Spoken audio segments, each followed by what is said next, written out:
Ang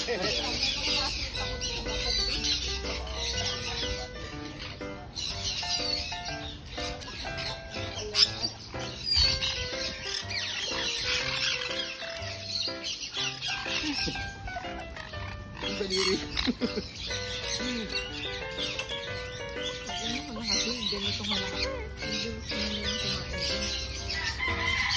Yan yung pugad ulo. Yung pugad no.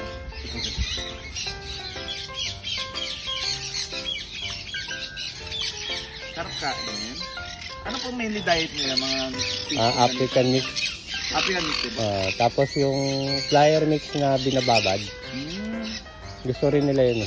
Gusto po nila ng basa din na food. Hindi, binababad ko yun para lumambot. Di ba mga mais na buo, matigas. Yung green peas. Buti hindi pa sila nang... Ano kumain? Baba ka.